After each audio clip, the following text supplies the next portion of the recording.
মুখে দিয়ে অনেক কিছু করা যায়, মুখ মিষ্টি দিয়ে অনেক কিছু করা যায়। অনেকেই বলে যে থাকাই যায় খালি না। শুইলেই যে শো হলো তা তো না, না। ফিগার ঠিক করে, নিচে ঠিক করে, তো আমরা দোষ ধরনের কাজ নিচে করি কি না, ঠিক করে?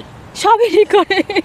আচ্ছা আচ্ছা, অনেক ক্ষেত্রে মেয়েরা অনেক ক্ষেত্রে উপরতলা ভাড়া দিয়ে নিচতলা ভাড়া দিয়ে দোতলা কমপ্লিট করে। তো এই ধরনের কাজে যারা এই করে তারা রাতারাতি বড়লোক হয়ে যায়।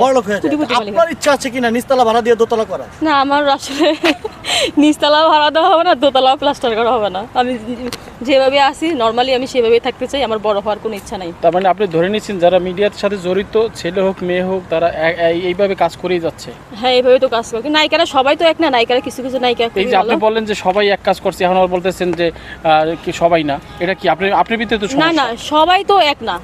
একটা মেয়ে মানুষ আপনি 5 জনকে কি কিনে নিতে পারবেন? আপনি 2 জনকে পারবেন, 5 জনের মধ্যে 3 জন কিন্তু বলবেন না আমার টাকার দরকার নেই, আমার হচ্ছে সম্মানটা দরকার। যারা বেশি একটু বেশি ইয়ে করে মিডিয়াতে আপনারা তো দেখতেই আছেন। আচ্ছা, আপনি বিয়ে করছেন না কেন? আমি যে বিয়ে করি নাই তা না, আমি বিয়ে করছিলাম, ছোটবেলায় বিয়ে করছিলাম, 11 বয়সে আমার বিয়ে হয়েছিল। ওখানে আমার সংসার হয়নি, এই পর্যন্তই আমি আছি। নতুন করে কবে বিয়ে করতে যাচ্ছেন? এখনো সেরকম মানুষ পাই নাই। পাইলে কি করবেন? পাইলে অবশ্যই করব, কিন্তু এখন ছেলেদেরকে আমি একদম বিশ্বাস করি না। কত বয়স কত পর্যন্ত বিয়ে করতে চাচ্ছেন? বয়স বেশি হলে সমস্যা নাই, কিন্তু হচ্ছে তার ভালো মন থাকতে হবে, ভালো একটা যে আড়ালে একটা আমার বউকে ভালোবাসি বা আমাকে রেখে যে একটা অন্য মেয়ের কাছে যাবে, এই ধরনের মানুষকে আমি একদম স্যান্ডেল পিটা করবো। কি করে বুঝবেন যে অন্য জায়গায় গেল কি গেল না? তার সাথে আমি কথা বলবো, ঘুরবো, মিশবো, কথা বলবো, তারপর।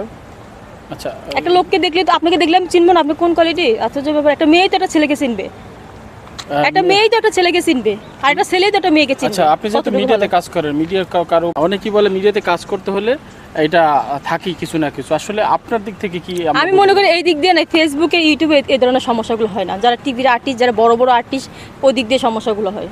আপনি কি ভেবেন যারা বড় বড় আর্টিস্ট বাংলাদেশে, তারা কি এইসব কাজ করে বেড়াচ্ছে? অবশ্যই করে, নাহলে ওরা বাড়ি গাড়ি কীভাবে একটা সিনেমা করলে, মনে করেন একটা সিনেমা করলে হলে 8 লাখ টাকা পায়, 8 লাখ টাকা দিয়ে হচ্ছে এক বছর, তাহলে 1 বছর 8 লাখ টাকা, ওরা তো একদিনে একটা ফ্ল্যাট কিনে ফেলে, একদিনে গাড়ি কিনে, একদিনে সব কিছু করে।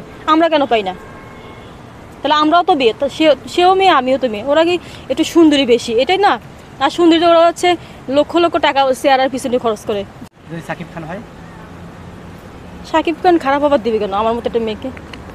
না, অন্য কেউ, যেমন যদি যেই পরিচালক হোক, যাই হোক, ছবির সাথে জড়িত যারা আছে, যদি এরকম অফার দেয় যে বৃষ্টি তোমার এরকম একটা অফার, আমি অমুক নায়কের সাথে আমি তোমার অভিনয় করাবো, ছবি করাবো, তুমি এইটা। আমার কাছে মনে হয় আমার এতটুকু যোগ্যতা আমার এখন হয় নাই, বা এতটা সুন্দরও আমি না, তা আমাকে বলবেও না, এটা আমি জানি। আপনি তো সুন্দরী, অনেক সুন্দর। না, যদি দেয়, আমরা মনে করে নেই, যদি দেয় তখন কি করবেন? না, খারাপ খবর দিবে না আমাকে। যদি দিল আপনাকে, প্রশ্ন সিনেমার গোষ্ঠী গিলেই করবেনই না? না। আচ্ছা, মিডিয়াতে কাজ করেন, এটা কিভাবে এড়িয়ে থাকেন একটু বলেন না, রহস্যটা কি? মানে কোন দিক দিয়ে এড়িয়ে? এই যে সবার সাথে ঘষা মাজা, না, এরকম বা এভাবে কখনো যাইনি। এভাবে থাকা যায় না।